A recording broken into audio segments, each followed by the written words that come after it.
Hello and welcome to What the Tech from Boast AI, where we talk with some of the brilliant minds behind new and exciting tech initiatives to learn what it takes to tackle technological uncertainty and eventually change the world. Today, I'm thrilled to welcome Erik Simins to the show, who is the CEO and co-founder of Workwolf and is a force in the Toronto startup scene. At Workwolf, Erik's team has developed a hiring software that finds, screens, and validates quality candidates better than humans can. The platform automates the recruitment process, bringing unmatched efficiencies to the employment market. But Erik has been driving innovation in Canada for more than a decade, having founded his first eight-figure company in 2011 with the healthcare staffing firm MAGNUS. So it's safe to say that Erik not only understands the tech and talent ecosystem in Canada, but has played a hand in steering it over the course of his career. I'll leave it to Erik to share the details and give his take on the state of startups, what it takes to make it as an entrepreneur, and the incredible work that has gone into building his businesses. So without further ado, welcome to the show, Erik. Thanks for having me, man. What an intro. Awesome. Yeah, ran out of breath giving it, but hopefully I captured everything. Did want to leave some of it to you, though. So, Erik, Sure. let's lead in. Tell me about yourself. I'd love to know the Genesis story. I ran through some of your bona fides in that intro there, but I know there is a lot more to it than that. Sure. I mean, I got into the recruitment business by fluke, and that's usually how people get into it. I took a bit of a stint from the medical space. I got into medical sales and pharmaceuticals right out of school, and then pursued a passion and a career in music for about 5, 6 years, and did that professionally for a while. And then I was very broke, very hungover all the time, didn't make any money, didn't see a long-term perspective. I mean, there were people, I was 25 at the time, there were people that were 40 and gigging still. And I'm like, I don't see myself in that position. And those guys are more talented than I am. So my destiny here is not pretty good. So I decided to head back into medical sales, and I met with a bunch of recruiters, and they all wanted me to start with them. I had good selling skills, and I had a good understanding of sciences, and that's where it started. 4.5 years later, after working with one of the firms, I was pretty ambitious back then. I wanted to be a partner. I was a top performer, and it was a carrot that they dangled that never really was in their plan. So I went out and I started MAGNUS in 2011. Very humble beginnings, two guys above a movie theater, 90 square foot office, sharing one desk. And now that company, I guess it's 12 years later, 60 million a year in revenue, with incredible profitability, about 20 million a year in profit. It really opened up my eyes to the challenges in recruitment. And that's the genesis of Workwolf, because I saw there was a really big problem with how my recruiters and how my customers were going through the process of onboarding and hiring. And they were using really all they had, which was the resume, which hasn't been really changed for the last 70 years. It's self-proclaimed and unvalidated, and social profiles, right? Which again, have no governing authenticity or authenticators associated with them. So you can put whatever you want out there, and that's your story. And it's inaccurate. So the data on resume inaccuracy or embellishment is staggering. More than half of them are not accurate. And that's the main data source that employers and recruiters use, right? So it's no wonder there's a talent crisis. And so my objective when I founded the company close to 5 years ago was to solve the data problem, which was to add prediction analytics and machine learning tools that could predict performance. And then the other piece was to create a new resume, hopefully a gold standard that is verifiable in real time, pulls credentials and verification from the sources that enterprise use today, which are background checkers, and then maintain it in a way that disintermediates the siloed parties, like the recruiters that have the data or the background checkers that hold the data, and keep it with the person. The challenge with that is that until we patented this tech, there's really no way to pull the data source. If you were to get a background check directly from the person applying for the job, you're like, well, how do I know it's true? Well, our technology renders that information once it's pulled from the verification source. It renders it tamper-proof. And it's far more secure than existing mechanisms, which are I'll send you a copy of my license via email, or I'll text you a picture of my passport. Here's a photocopy of my academic degree that could be easily tampered with, right? Mhm. And so we now have that information um, stored with the individual. So the center of gravity switches from these third parties to the actual job seeker or the professional, and they can grant, deny, or revoke access to their digital work passport. And that is the second proprietary technology that we built. So I guess that's it in a nutshell. That is amazing. Yeah. So I'm even thinking back to when I first started applying for jobs out of school. The first thought that came to mind, I'm like, who's going to verify that I actually got this degree? I'm sure they're going to call the school, but I'm like, they're just happy to see, oh, I got the right degree for the right skill set and the credentials on there. Who takes it forward? Who verifies that? Now, this is 10, 15 years ago when I was a newbie. And obviously the internet has matured then, and there's a lot more avenues to kind of do that background checking. But this is super interesting. Going way back to your Genesis story too. At some point, I'm going to hit you up for a recording of that music you were doing when you had that first career way back then.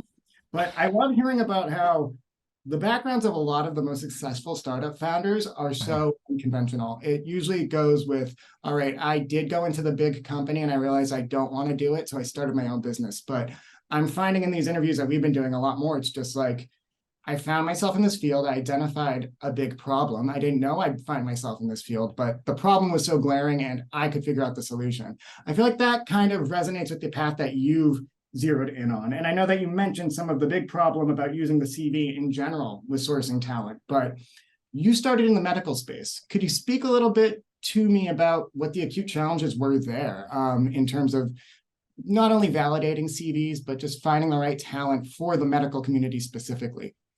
A lot of we have out of the box machine learning algorithms that can predict performance in 64 different positions. And so that includes a healthcare provider or caregiver, and that includes, let's say, a high performance competitive sales benchmark that we use. The challenges within my industry specifically, so if I look at contract healthcare workers, it's particularly important, and I want to liken this or do an analogy to a Nexus pass or a TSA pre-approved traveler, right? These are trusted travelers. So they've been pre-approved by governing bodies to say, hey, these guys don't have to wait in line. They're pre-validated, and we maintain that validation on them and recheck with them to make sure that their status stays good. So the digital work passport is the same thing, but for employers. And so our technology initially will pull resumes like a normal one would. So Workwolf is partnered with 100 plus job boards. So our customers will come in, they'll post a job as they would normally. It pushes out to the job boards and they get their 250 applicants or so. Let's say it's 200 applicants for ease of numbers. Our adoption rate for the applicants to take the pack finder is about 85%. So you get 170 of these new data sources, like basically personality or personas that can be quantified. And then we take those numbers and we run it through our filter. And then the employer can use custom benchmarks where they'll have their top performers within their organization do the pack finder. And then they can use their best in class performance for a specific job at that time in history to be able to benchmark new performers against. And what that filter does is in less than a second, it'll take those 170 resumes and say, here are the 10 that you need to focus on based on either your best in class or the out of the box. So that's really good for things like customer service or for sales, competitive sales, key account management. We have construction companies using us for like roofers in terms of their best roofers, and it has to do with like motivational profile, etc. But in healthcare, in contract, let's say travel nursing, it is super important because you hear about it all the time, or people falsifying their licenses or their degrees, and they're working in a healthcare setting where it's life or death, particularly at bedside and long-term care, and they don't have the qualifications, right? And also, the background checkers that these companies are using are supposed to be validating this information every time they change a contract. which can be every month or 3 months or 6 months. So what our technology does is it'll pull those licenses, tether the individual or the recruiter or the employer to the validation sources. So if they ever need to refresh that information, they just press one button and it can pull the data again and it'll refresh that information. So you have this kind of live network of veracity or truthfulness that again, the center of gravity is the individual. So let's say a nurse goes on contract for a month to one facility and then she goes to another facility. That facility has to go through the traditional background checking process. It'll take 2 weeks. Now, these people are needed urgently, right? So they need to go in within 48 hours. So what they usually do is they put them in and then they'll do the check at the same time, but it takes 2 weeks to get the information back. That's a very dangerous place to play in, those 2 weeks before you get the actual information back, right? So now what our technology does is it allows the nurses to have that information on hand and be able to share that information with the new employer in real time. If the employer wants to update anything, they just provide a credential credit to the individual and it pulls back into the individual's digital work passport. And because the employer or recruiter paid for that verification, they have access to that information for 30 days. Then the individual can, or the individual can revoke that information if they want to, or they can leave it with the employer, right? So it's really the control and the data is with the owner at all times. You have two types of credentials. You have a static credential and a dynamic credential. And so the static credential would be the things that never need to be checked again. So that would be like, if you have a degree, you have a degree, right? You got that back in 2000. And what's interesting is now that never needs to be validated again, right? Because it remains within this digital work passport. The things that are dynamic, those are the things like criminal background check, or let's say a social media poll, right? Which will check 100,000 different databases to see if there's any kind of black flags that need to be recognized. Vulnerable sector check, tuberculosis, vaccinations for these nurses, right? Those things need to be updated. So as dynamic credentials, they don't have to go through the whole process of getting the background checker to do it again. They just press the refresh button and it'll pull that information again. So you've got this combination of, you can update it with new info, or you can have this, ever-growing repository where you have your data stored.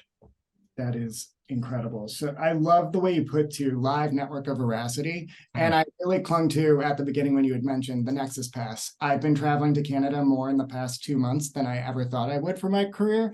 And it's been a dream, but I've always been wondering, I'm like, how are they getting all these connections together? And to that point, I'd love to know a little bit more about kind of the R&D that has gone behind Workwolf.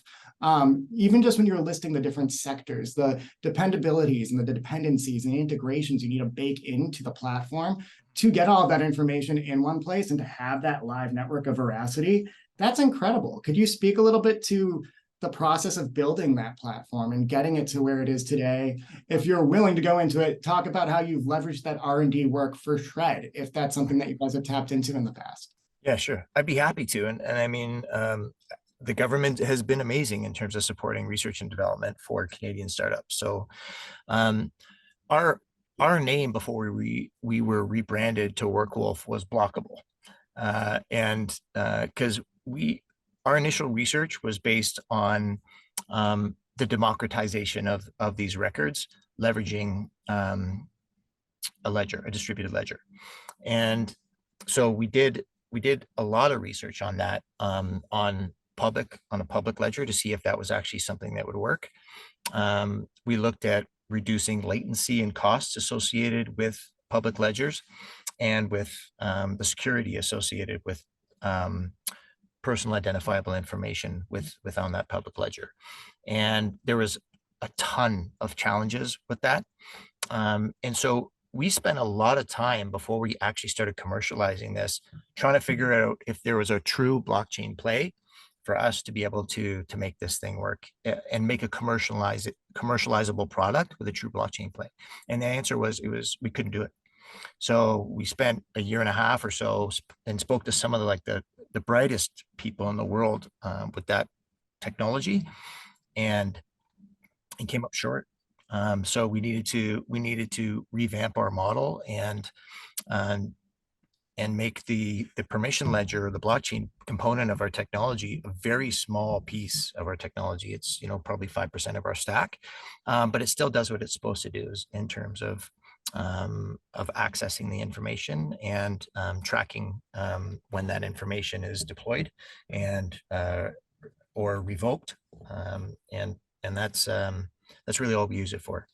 So we used an agency similar to Boast initially, and we were at this was long before we even knew of Boast. Probably we started in 2017, with Shred, and we probably have received close to $1 million in Shred financing over the last 5 years, and now that we're kind of in the commercial seat. And the R&D that we're looking to, I mean, we're speaking to the folks at Boast to see if there's, in this year, we're really driven on further nailing down our product market fit and getting our 1 million ARR target this year. And so we don't have a lot of time to kind of put the brains behind R&D, but we'll get back to it. It was like 3 years of R&D and crunch and build, and now it's like sell, and then it'll be like innovate, right? That's kind of how it works for us, at least. Yeah. That makes perfect sense. No, and that's so cool. I really appreciate too how you were talking about the blockchain component and how you scaled back on it when you realized it wasn't going to be a huge fit. You didn't want that to be the central portion of the product. I feel like we're having a similar conversation today around the AI of it all. Yeah. Everybody wants to mislabel what AI really means and what we're functionally talking about when we're saying AI. It's really refreshing to hear that businesses aren't just sticking to it because they staked their claim and they're like, all right, well, this buzzword is what we need to deliver because that's what's going to move the market. No, it's the solution. You focused on getting that problem solved and getting the solution out there. And honestly, yeah, even if it means a huge market pivot, that's still shreddable research. It's exciting that you guys were able to capitalize on that. And even if it wasn't with Boast, it's awesome to hear how supportive the CRA in Canada is of Canada's companies. Again, they're in the business of really supporting this homegrown innovation. So it's awesome to hear when it's gone into a place where it's actioned upon, where you're going to market. Sure, you're still figuring out that fit, but there is a meaningful platform here and it's gonna definitely find its users. So that is so cool to see.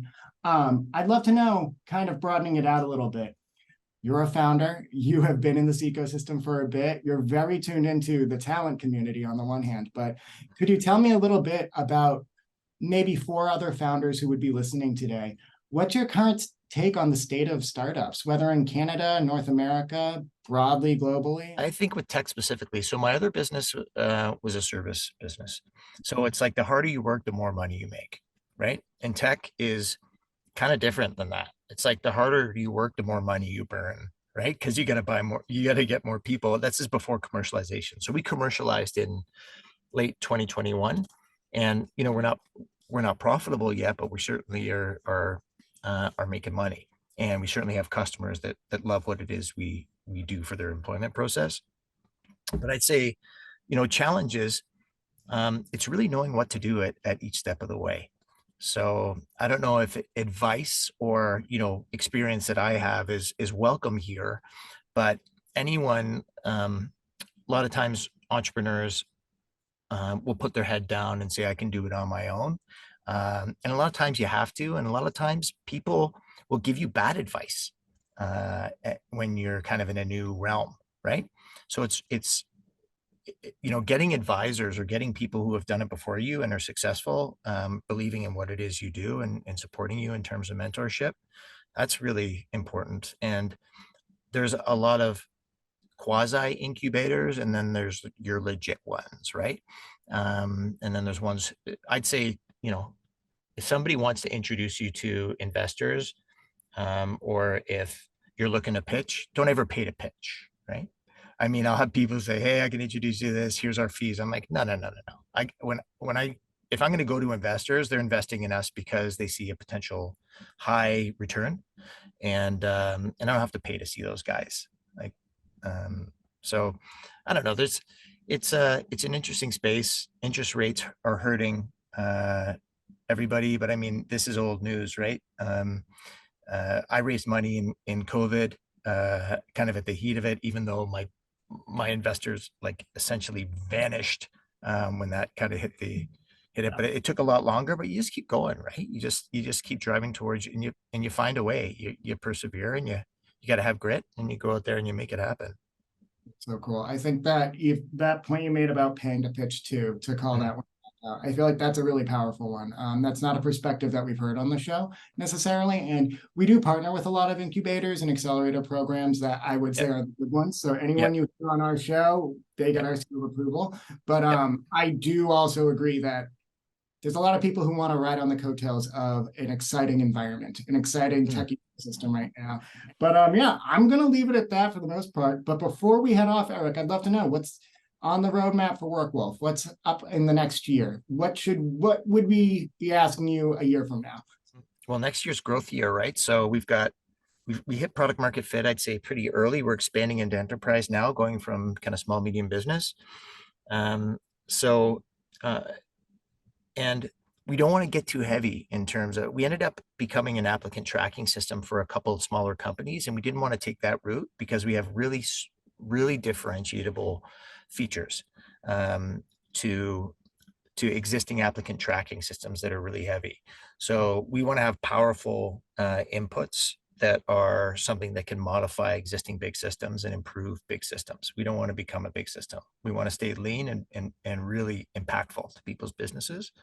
On that note, Mhm. how big is Workwolf today? What's the team look like now? And are you planning to expand it within the next year? And what are your goals for that expansion?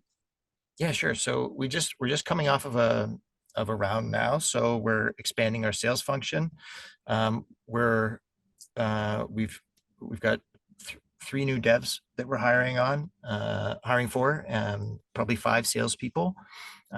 We've partnered with some very strong strategic marketers, and so right now we're just over 10 people, kind of heavy on the dev side still, and so I think within the next year or so, we're going to be working on strategic partnerships, and then really working on um, our integrations with applicant tracking systems, and with multiple background checkers, so that when it comes to enterprise, it doesn't matter which applicant tracking system or background checker they use, they can get the the true value out of our product, being able to maintain their existing vendors that they use and just get the biggest bang for the buck out of what our tech can do for their hiring process. Awesome. Keeping it lean and keeping it effective. That Mhm. sounds good to me, Erik.